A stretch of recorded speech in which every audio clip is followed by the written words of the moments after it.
ओम शांति। आज है 15 अक्टूबर 2021 के ईश्वरीय महावाक्य।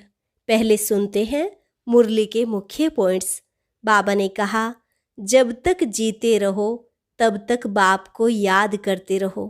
याद से ही तुम्हारे जन्म जन्मांतर के पाप कटेंगे और आत्मा पर जो कट चढ़ी हुई है वह भी निकल जाएगी। भगवान उवाच, मैं तुमको राजाओं का राजा बनाता हूँ, तो बच्चों को श्रीमत पर चलना चाहिए। यह पढ़ाई भी नई है और पढ़ाने वाला भी। फिर कहा, सबको प्यार से बैठ यही समझाओ कि हमको डायरेक्ट भगवान समझाते हैं। अब सभी को वापस घर जाना है। इस पुरानी दुनिया का महाविनाश सामने खड़ा है। जैसे बाप शांति के सागर हैं, प्यार के सागर हैं, ऐसा ही बच्चों को बनाते हैं। बाप तुमको ऐसा उच्च बनाते हैं तो तुम्हें भी ऐसा पुरुषार्थ करना चाहिए। आगे कहा, तुम बच्चों का बाप से इतना लव होना चाहिए कि जो बाबा कहे वह तुम करके दिखाओ। बाबा सिर्फ यही कहते हैं, मुझे याद करो और सर्विस करो। इसमें बड़ी जबरदस्त कमाई है। धंधा धोरी भले करो, सिर्फ बुद्धि से बाप को याद करो। याद की आदत पड़ जानी चाहिए। तुम्हें स्वदर्शन चक्रधारी बनना है। कदम आगे बढ़ाने का पुरुषार्थ करो, पीछे नहीं आना चाहिए। और लास्ट में बाबा ने कहा, बच्चे बहुत मीठा बनो, कोई को दुख मत दो, टाइम बहुत थोड़ा है। बिलव्ड बाप को याद करो जिनसे स्वर्ग की राजाई मिलती है। खराब चलन होगी तो पद भ्रष्ट हो जाएगा। अंदर में खुशी होनी चाहिए।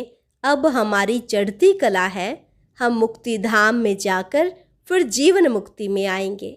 और अब सुनते हैं महावाक्यों को विस्तार से। मुरली का सार। मीठे बच्चे, कर्म करते स्वयं को आशिक समझ एक मुझ माशूक को याद करो। याद से ही तुम पावन बन पावन दुनिया में जाएंगे। प्रश्न, महाभारत लड़ाई के समय पर तुम बच्चों को बाप का कौन सा हुक्म व फरमान मिला हुआ है? उत्तर, बच्चे, बाप का हुक्म व फरमान है, देही अभिमानी बनो। सबको संदेश दो कि अब बाप और राजधानी को याद करो, अपनी चलन को सुधारो, बहुत बहुत मीठे बनो, कोई को दुख मत दो। याद में रहने की आदत डालो और स्वदर्शन चक्रधारी बनो। कदम आगे बढ़ाने का पुरुषार्थ करो। ओम शांति। बच्चे बैठे हैं बाप की याद में। ऐसा तो कोई सत्संग नहीं जहाँ कोई बैठे और कहे कि सब बच्चे बैठे हैं बाप की याद में। यह एक ही स्थान है। बच्चे जानते हैं बाबा ने डायरेक्शन दिया है कि जब तक जीते रहो तब तक बाप को याद करते रहो। यह पारलौकिक बाप ही कहते हैं, हे बच्चों, सब बच्चे सुन रहे हैं। न सिर्फ तुम बच्चे परंतु सभी को कहते हैं, बच्चे बाप की याद में रहो तो तुम्हारे जन्म जन्मांतर के जो पाप है जिसके कारण कट चढ़ी हुई है वह सब निकल जाएगी और तुम्हारी आत्मा सतो प्रधान बन जाएगी। तुम्हारी आत्मा असल थी ही सतो प्रधान, फिर पार्ट बजाते बजाते तमो प्रधान बन गई है। यह महावाक्य बाप के सिवाय कोई कह ना सके। लौकिक बाप के करके 2-4 बच्चे होंगे, उन्हों को कहेंगे राम राम कहो या पतित पावन सीताराम कहो, अथवा कहेंगे श्री कृष्ण को याद करो। ऐसे नहीं कहेंगे, हे बच्चों अब मुझ बाप को याद करो। बाप तो घर में है, याद करने की बात ही नहीं। यह बेहद का बाप कहते हैं जीव की आत्माओं को। आत्माएं ही बाप के सामने बैठी हुई हैं। आत्माओं का बाप एक ही बार आते हैं। 5000 वर्ष के बाद आत्माएं और परमात्मा मिलते हैं। बाप कहते हैं, मैं कल्प कल्प आकर यह पाठ पढ़ाता हूँ। हे बच्चों, तुम मुझे याद करते आए हो। हे पतित पावन आओ, मैं आता हूँ जरूर, नहीं तो याद कहाँ तक करते रहेंगे। लिमिट तो जरूर होगी ना। मनुष्यों को यह पता नहीं है कि कलयुग की लिमिट कब पूरी होती है। यह भी बाप को ही बताना पड़े। बाप बिगड़ तो कोई कहेंगे नहीं कि हे बच्चों मुझे याद करो। मुख्य है ही याद की बात। रचना के चक्र को भी याद करना बड़ी बात नहीं है। सिर्फ बाप को याद करने में मेहनत लगती है। बाप कहते हैं आधा कल्प है भक्ति मार्ग, आधा कल्प है ज्ञान मार्ग। ज्ञान की प्रालब्ध तुमने आधा कल्प पाई है, फिर आधा कल्प भक्ति की प्रालब्ध। वह है सुख की प्रालब्ध, वह है दुख की प्रालब्ध। दुख और सुख का खेल बना हुआ है। नई दुनिया में सुख, पुरानी दुनिया में दुख। मनुष्यों को इन बातों का कुछ भी पता नहीं है। कहते भी हैं हमारे दुख हरो सुख दो। आधा कल्प रावण राज्य चलता है। यह भी किसको पता नहीं है सिवाय बाप के। और कोई दुख मिटा नहीं सकता। शरीर की बीमारी आदि डॉक्टर मिटाते हैं, वह हो गया अल्पकाल के लिए। यह तो है स्थायी, आधा कल्प के लिए। नई दुनिया को स्वर्ग कहा जाता है। जरूर वहां सब सुखी होंगे। फिर बाकी इतनी सब आत्माएं कहाँ होंगी, यह कोई के भी ख्याल में आता नहीं है। तुम जानते हो यह नई पढ़ाई है, पढ़ाने वाला भी नया है। भगवान वाच मैं तुमको राजाओं का राजा बनाता हूँ। यह भी बरोबर है कि सतयुग में एक ही धर्म होता है, तो जरूर बाकी सब विनाश हो जाएंगे। नई दुनिया और पुरानी दुनिया किसको कहा जाता है? सतयुग में कौन रहते हैं, यह भी अभी तुम जानते हो। सतयुग में एक आदि सनातन देवी देवता धर्म का राज्य था। कल की तो बात है। यह कहानी है 5000 वर्ष की। बाप बताते हैं 5000 वर्ष पहले भारत में इन देवी देवताओं का राज्य था।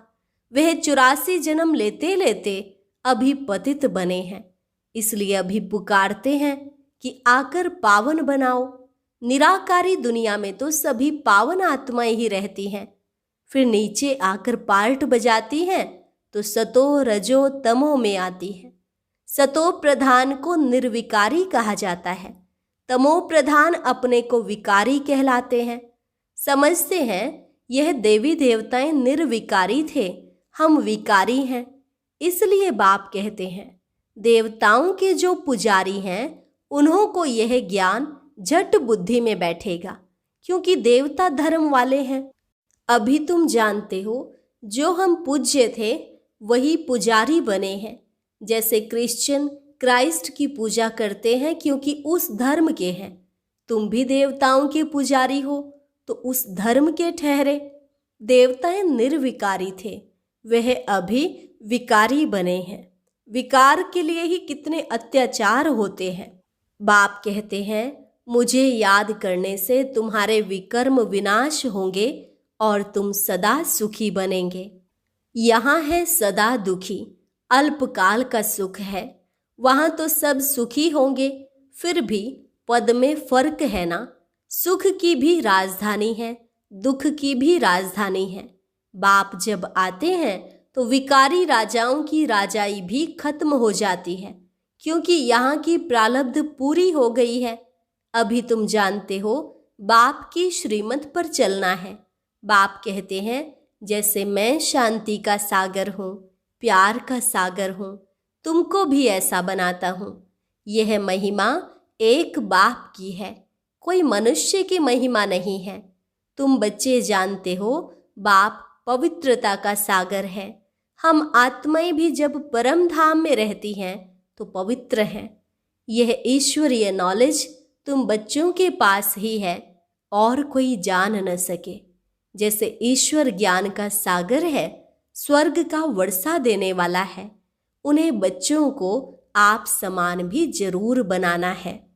पहले तुम्हारे पास बाप का परिचय नहीं था, अभी तुम जानते हो। परमात्मा जिसकी इतनी महिमा है वह हमको ऐसा उच्च बनाते हैं तो अपने को ऐसा उच्च बनाना पड़े। कहते हैं ना इनमें दैवी गुण बहुत अच्छे हैं। जैसे देवता, किसका शांत स्वभाव होता है, किसको गाली आदि नहीं देता है, तो उनको अच्छा आदमी कहा जाता है। परंतु वह बाप को, सृष्टि चक्र को नहीं जानते हैं। अब बाप आकर तुम बच्चों को अमर लोक का मालिक बनाते हैं। नई दुनिया का मालिक बाप बिगर कोई बना नहीं सकता। यह है पुरानी दुनिया, वह है नई दुनिया। वहाँ देवी देवताओं की राजधानी होती है। कलयुग में वह राजधानी है नहीं, बाकी अनेक राजधानियां हैं। अब फिर अनेक राजधानियों का विनाश हो और एक राजधानी स्थापन होती है। जरूर जब राजधानी नहीं हो तब बाप आकर स्थापन करे, सो तो सिवाय बाप के और कोई कर ना सके। तुम बच्चों का बाप में कितना लव होना चाहिए। जो बाप कहेंगे सो करेंगे जरूर। एक तो बाप कहते हैं मुझे याद करो और सर्विस करो, दूसरों को रास्ता बताओ। देवी देवता धर्म वाले जो होंगे उनको असर पड़ेगा जरूर। हम महिमा करते ही हैं एक बाप की। बाप में गुण है तो बाप ही आकर हमको गुणवान बनाते हैं। बाप कहते हैं बच्चे बहुत मीठा बनो, प्यार से बैठ सबको समझाओ। भगवान आज मामेकम याद करो तो मैं तुमको स्वर्ग का मालिक बनाऊंगा। तुम्हें अब वापस घर जाना है। पुरानी दुनिया का महाविनाश सामने खड़ा है। आगे भी महाभारी महाभारत लड़ाई लगी थी। भगवान ने राजयोग सिखाया था। अब अनेक धर्म हैं। सतयुग में एक धर्म था जो अब प्राय लोप हो गया है। अब बाप आकर अनेक धर्मों का विनाश कर एक धर्म की स्थापना करते हैं। बाप समझाते हैं मैं यह यज्ञ रचता हूँ। अमरपुरी जाने के लिए तुमको अमर कथा सुनाता हूँ। अमर लोक जाना है तो मृत्यु लोक का जरूर विनाश होगा। बाप है ही नई दुनिया का रचयिता, तो बाप को जरूर यहाँ ही आना पड़े। अब तो विनाश ज्वाला सामने खड़ी है। फिर समझेंगे तो आप तो सच कहते हो, बरोबर यह वही महाभारत लड़ाई है। यह नामी ग्रामी है तो जरूर इस समय भगवान भी है। भगवान कैसे आता है यह तो तुम बता सकते हो। तुम सबको बताओ कि हमको तो डायरेक्ट भगवान समझाते हैं। वह कहते हैं तुम मुझे याद करो। सतयुग में तो सभी सतो प्रधान है, अभी तमो प्रधान है। अब फिर सतो प्रधान बनो, तब मुक्ति जीवन मुक्ति में जाओ।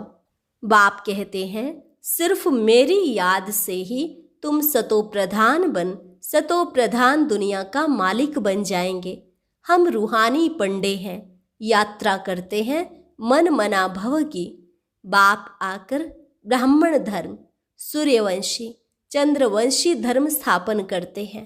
बाप कहते हैं मुझे याद नहीं करेंगे तो जन्म जन्मांतर के पापों का बोझा उतरेगा नहीं। यह बड़े से बड़ा फुरना है। कर्म करते धंधा करते मेरे आशिक मुझ माशूक को याद करो। हर एक को अपनी पूरी संभाल करनी है। बाप को याद करो, कोई पतित काम नहीं करो। घर घर में बाप का संदेश देते रहो कि भारत स्वर्ग था, लक्ष्मी नारायण का राज्य था, अभी नर्क है। नर्क के विनाश के लिए यह वही महाभारत लड़ाई है। अब देही अभिमानी बनो। बाप का फरमान है मानो व ना मानो। हम तो आए हैं तुमको संदेश सुनाने। बाप का हुक्म है सबको संदेश सुनाओ। बाप से पूछते हैं कौन सी सर्विस करें। बाबा कहते हैं संदेश देते रहो, बाप को याद करो, राजधानी को याद करो। अंतमति सो गति हो जाएगी। मंदिरों में जाओ, गीता पाठशालाओं में जाओ, आगे चलकर तुमको बहुत मिलते रहेंगे। तुमको उठाना है देवी देवता धर्म वालों को। बाप समझाते हैं बहुत बहुत मीठे बनो। खराब चलन होगी तो पद भ्रष्ट हो जाएगा। कोई को दुख मत दो, टाइम बहुत थोड़ा है। बिलौड बाप को याद करो जिससे स्वर्ग की राजाई मिलती है। कोई की मुरली नहीं चलती तो सीढ़ी के चित्र के सामने बैठ सिर्फ ये ख्याल करो, ऐसे ऐसे हम जन्म लेते हैं, ऐसे चक्र फिरता रहता है, तो आपे ही वाणी खुल जाएगी। जो बात अंदर आती है वह बाहर जरूर निकलती है। याद करने से हम पवित्र बनेंगे और नई दुनिया में राज्य करेंगे। हमारी अब चढ़ती कला है तो अंदर खुशी होनी चाहिए। हम मुक्ति धाम में जाकर फिर जीवन मुक्ति में आएंगे। बड़ी जबरदस्त कमाई है। धंधा धोरी भले करो, सिर्फ बुद्धि से याद करो। याद की आदत पड़ जानी चाहिए। स्वदर्शन चक्रधारी बनना है। चलन खराब होगी तो फिर धारणा नहीं होगी, किसको समझा नहीं सकेंगे। कदम आगे बढ़ाने का पुरुषार्थ करना चाहिए, पीछे नहीं आना चाहिए। प्रदर्शनी में सर्विस करने से बहुत खुशी होगी। सिर्फ बताना है कि बाप कहते हैं मुझे याद करो। देहधारियों को याद करने से विकर्म बनेंगे। वर्षा देने वाला मैं हूँ, मैं सबका बाप हूँ। मैं ही आकर तुमको मुक्ति जीवन मुक्ति में ले जाता हूँ। प्रदर्शनी मेले में सर्विस करने का बहुत शौक होना चाहिए। सर्विस में अटेंशन देना चाहिए। आपे ही बच्चों को ख्यालात आने चाहिए। अच्छा, मीठे मीठे सिके लधे बच्चों प्रति माता पिता बाप दादा का याद प्यार और गुड मॉर्निंग। रूहानी बाप की रूहानी बच्चों को नमस्ते। रूहानी बच्चों की रूहानी बाप दादा को नमस्ते नमस्ते, गुड मॉर्निंग। धारणा के लिए मुख्य सार। पहली पॉइंट, एक बाप में ही पूरा लव रखना है। सबको सच्चा रास्ता बताना है। धंधा आदि करते अपनी पूरी संभाल करनी है। एक की याद में रहना है। दूसरी पॉइंट, सर्विस करने का बहुत बहुत शौक रखना है। अपनी चलन को सुधारना है। स्वदर्शन चक्रधारी बनना है। वरदान, करण करावनहार की स्मृति द्वारा सहज योग का अनुभव करने वाले सफलता मूर्त भव। करण करावनहार की स्मृति द्वारा सहज योग का अनुभव करने वाले सफलता मूर्त भव। कोई भी कार्य करते यही स्मृति रहे कि इस कार्य के निमित्त बनाने वाला बैकबोन कौन है। बिना बैकबोन के कोई भी कर्म में सफलता नहीं मिल सकती। इसलिए कोई भी कार्य करते सिर्फ यही सोचो कि मैं निमित्त हूँ, कराने वाला स्वयं सर्वसमर्थ बाप है। यह स्मृति में रख कर्म करो तो सहज योग की अनुभूति होती रहेगी। फिर यह सहज योग वहाँ सहज राज्य कराएगा। यहाँ के संस्कार वहाँ ले जाएंगे। कार्य करते हुए कौन सी स्मृति रहे? मैं निमित्त हूँ, कराने वाला स्वयं सर्वसमर्थ बाप है। स्लोगन, इच्छाएं परछाई के समान है। आप पीठ कर दो तो पीछे पीछे आएंगी। इच्छाएं परछाई के समान है। आप पीठ कर दो तो पीछे पीछे आएंगी। अच्छा, ओम शांति। आज बहुत सुंदर लाइव प्रोग्राम चल रहा है। उसे देखने के लिए ऊपर दिए गए बॉक्स को टच करें।